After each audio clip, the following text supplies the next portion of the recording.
based on the view of the people, the followers of Jesus. Which people? The followers of Jesus. Okay. What is the dominant view that they've held? And they held even to this day. Is it? This is which is very clear. That's the reason I brought the topic. Yes, according to the followers of Jesus, believers of Jesus, the laymen, including the learned scholars, they all say that Jesus did die on the cross. He was buried in the grave. He stayed there for 3 days and 3 nights, and then he rose from that, and he came, and the prophecy was fulfilled. Yes. Awesome. Okay, very good. I appreciate that. So now, the reason why that's important is because this goes into the evidence that I gave in my opening statement with the Quran verses that says that Allah made the followers of Jesus dominant in spreading the message. And so therefore, since the dominant message is that Jesus died and resurrected 3 days later, either that's the belief that Allah helped spread and that's the true message of Jesus, therefore making Islam false because it contradicts that, obviously, or that's the message of the disbelievers.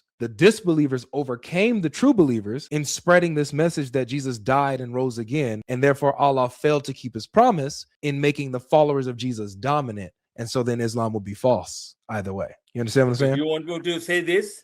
Yes. Okay, that's fine. So you asked me about the dominant view and objective the Christians believe, and I said this is what they believe. Yes, true. And now you quote my verses from the Quran, and you are saying that the dominant or the message is what you believe. Where did you get this from, that we believe the same what you believe? That's my point. I know that you don't believe what I believe. My point is that the Quran says that the followers of Jesus are made dominant over the disbelievers in helping Jesus spread the message. So that would mean that the dominant, whatever the dominant message is, according to the Quran, has to be the true message that Allah helped spread. If Allah, right? Yeah, son, the Quran says, وَمَا قَتَلُوهُ وَمَا صَلَبُوهُ and وَشُبِّهَ لَهُمْ وَمَا قَتَلُوهُ يَقِينًا. So this is the dominant message which we are promoting, even to tell the Christians that this is how we are helping this. Because you can't take that message and put the, that verse and put your understanding to that, because your understanding is not there. It is understood from your perspective, from your understanding, that is the message which, we understood that Jesus did die. And Quran is saying that if the followers of Jesus will be dominant with the message. So that is, you are putting that message of he was crucified, that message that he died, that message that he was buried, that message he was raised. I have no problem. That is from your perspective. But when you talk about from that particular verse, that verse does not say what is the message. So this is where the problem lies, Doctor. It's that it's by your own admission that the dominant view among the followers of Jesus is that he was crucified and rose again on the third day. You admitted that. And so I admit it from your perspective. You have to remember my word as well. No, because I asked you. I'm agreeing. I'm saying that remember, this is Doctor, how the Christians. Now remember, Doctor. I asked you just really quick. I asked you apart from what I'm showing you, but my perspective subjectively, yours. But when we look at it objectively, what is the dominant view amongst the followers of Jesus regarding the crucifixion? Is it that he didn't die, or is it that he did die? And you acknowledge that, yes, to the followers of Jesus, to the Christians, the dominant view is absolutely that he died, was buried, and rose again. Yeah, so I say it now. Right. I again say it according to the followers of Jesus. I know. So yeah. So according to the followers of Jesus, the message is that Jesus died by crucifixion, was buried in the tomb, rose again 3 days later. And so since that's the view and the message of the followers of Jesus, Allah says in chapter 61, verse 14 and 355, that he made the followers of Jesus dominant over the disbelievers in helping Jesus spread his message. And so if he makes them dominant in spreading the message, that means that they're truly spreading the message of Jesus. And we see that this included the death, burial, and resurrection. So the problem is that the Quran, obviously, like you keep repeating correctly, the Quran says it was made to appear so. They neither killed him nor did they crucify him,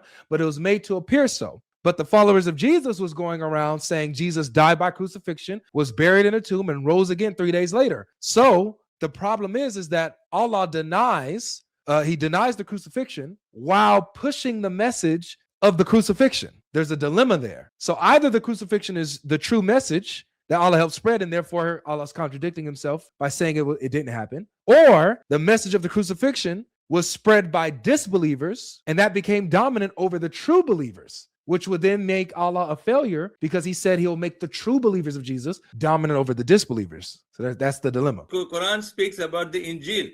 Quran does not speak about the Matthew, Mark, Luke, and John. What is the Injil? What is the Injil? I'm asking you. No, you're not. You're saying that Matthew, Mark, Luke, and John is not the Injil. So tell us what it is then. Yes, it is. It is the Gospel of Matthew, Gospel of Mark, Gospel of John, Gospel of Luke. Where is the Gospel of Jesus? Okay, so when we do this, you guys can still see the screen, right?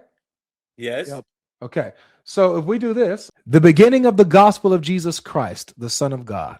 That's how Mark starts off. So it's not his own gospel. He's recording the gospel of Jesus. Yeah. Was it approved by Jesus? Was it approved by Jesus? Jesus says that I send you prophets and scribes. So when Mark says that he's writing, when Mark says he's writing the gospel, did John write that in front of him? This ain't John. This is Mark. When Mark is saying that he's writing the gospel, he's writing the Injil. Is he right or is he wrong? When did he start writing? It doesn't matter. It matters. Why? It matters. Why? When was the Injil? The person who was already gone for 20 years away, and then somebody comes and writes about his saying, I'm just giving you 20 years or 20 months. I'm not giving you exact date because there are so many other informations are there that the Bible start being written by Paul, John, Mark, Matthew. When was the Injil written? Injil was not written. That's what I'm saying. Where is the Injil of Jesus? Come on, man. Hold on. Let me show you. So this is chapter 7, verse 157. Yes. Those who follow the messenger, the prophet who can neither read or write. I'm going to skip the brackets because that's not in the actual verse, even though it kind of helps me. But I'm going to skip that to be fair to the actual Quran, okay?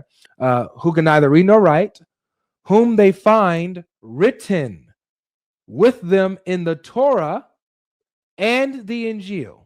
So the Quran says that the Torah and the Injil are written down and they're with the Jews and the Christians in Muhammad's time. You understand what I'm saying? So the Injil was written according to the Quran.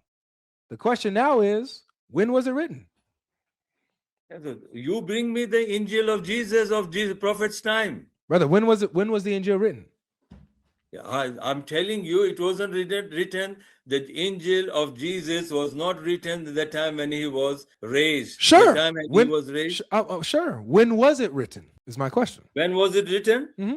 It was written when Jesus was preaching them. Okay, can you show me where your Quran says that the Injil was being written down while Jesus was preaching? Because the Injil was given to him, so it was during his time. Yeah, but where does it say it was written in his time? Like, for example, you believe that the Quran was compiled. You believe the Quran was compiled, right? But it wasn't compiled by Muhammad. That was compiled after Muhammad, right?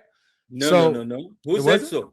Who said so? Bukhari, Abu Bakr had Zayd bin Thabit. Can we have a separate debate on this? I challenge you then. On whether or not the Quran was compiled after Muhammad? Compilation of the Quran. No, we can have that debate. Okay. Academically. Sure.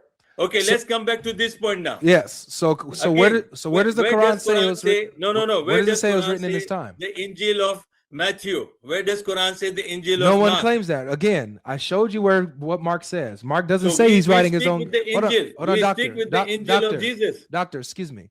I showed you Mark. He doesn't say this is the gospel of Mark. He says this is the gospel of Jesus, the Son of God. So that's what Mark claims that he's writing. You're saying that Mark isn't writing the Injil, the gospel of Jesus. And you're saying that it's because Mark wrote this after Jesus ascended. So this is why the relevant question.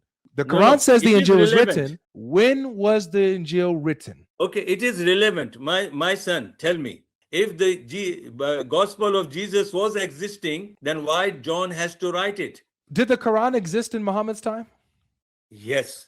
Did scribes write it down? Habibi, I'm telling you, don't jump here and there. I'm using your own logic. I'm using your logic to show you how it backfires. No, I'm not saying. I'm just asking you that if the Jesus Injil was there, then why Mark, Matthew, John, and Luke have to write the gospel? Because it was verbal. It wasn't written down yet.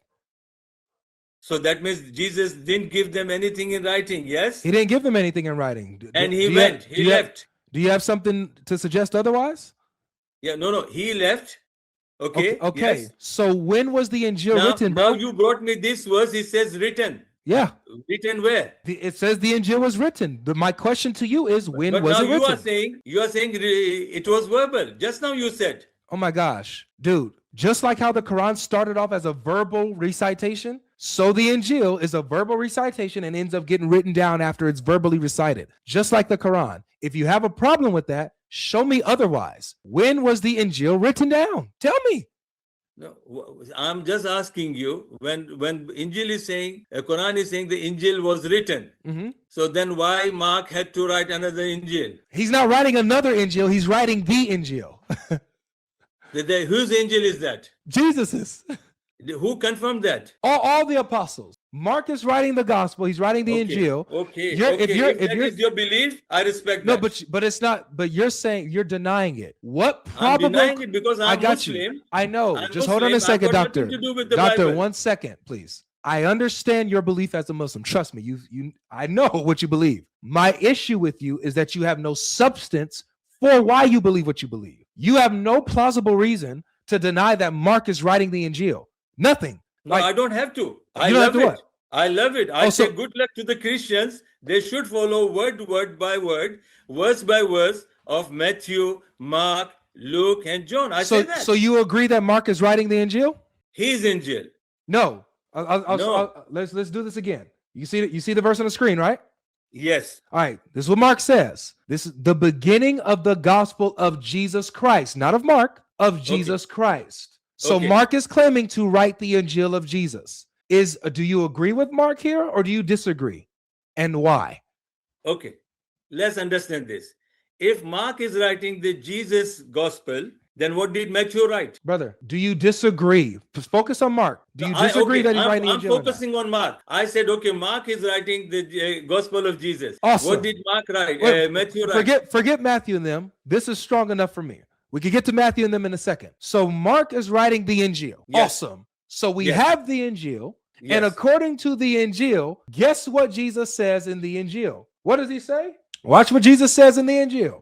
See, we are going up to Jerusalem, and the Son of Man will be delivered over to the chief priests and the scribes, and they will condemn him to death and deliver him over to the Gentiles, and they will mock him and spit on him and flog him and kill him, and after 3 days he will rise. So according to the Injil, Jesus taught that he will die and rise again, which falsifies Islam and makes Christianity true. Good. Well done. You Thank you. won the case. Thank you. I appreciate it. You won the case. Now, let's go to Matthew. Bring the same thing. Okay, so the debate's over. Message of Jesus. The debate's over now. You can see the debate.